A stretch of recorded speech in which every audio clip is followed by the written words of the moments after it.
আসসালামু আলাইকুম। আবারও চলে আসলাম আজকে ছাগলের হাটে। ছাগল বেচা কিনে কেমন? আলহামদুলিল্লাহ, আজকে প্রচুর পরিমাণ ছাগল হাটে উঠছে এবং কি ছাগল তেমনই ভাবে বেচা কিনে হইতেছে। যেহেতু আজকে শেষ হাট, আর কোনো হাট নাই, তাই ছাগলও প্রচুর পরিমাণ বেচা কিনে চলতেছে।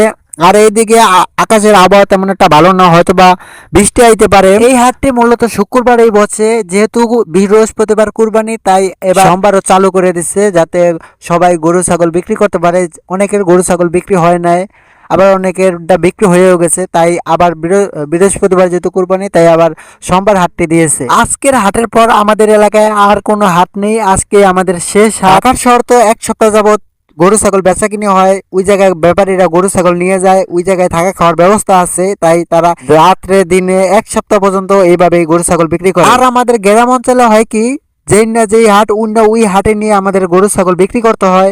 দেখা যায় যে একদিন এক জায়গায় হাট হয়, বৃহস্পতিবার এক হাট, শুক্রবার এক হাট, সোমবার এক হাট, এভাবে আর কি হাটগুলো হয়। আর হাটে হাটে নিয়ে আমাদের বিক্রি করতে হয়, কারণ একটা না কোথাও কোনো হাটের থাকা খাওয়ার মতন গ্রামের ব্যবস্থা করা হয় না। এই কারণে যেই না যেই হাটে হয় ওই হাটে নিয়ে বিক্রি করতে হয়। আজকে আমাদের প্রায় শেষ হাট, আর কোনো হাট আমরা পাবো না, তাই প্রচুর পরিমাণ ছাগল, গরু, মহিষ, ভেড়া এগুলা উঠছে, এমনকি বেচা কিনেও ধুমধার একটা হইতেছে। আর যদি কেউ দেখে একখান দিয়ে 10টা গরু ছড়ছে, মানে 10টা গরু বাইক বিক্রি হয়ে গেছে, তাহলে বেচা কিনের একটা উড়বে যায়, যার সামনে যেটা পড়ে সে সেটাই কিনে আনে।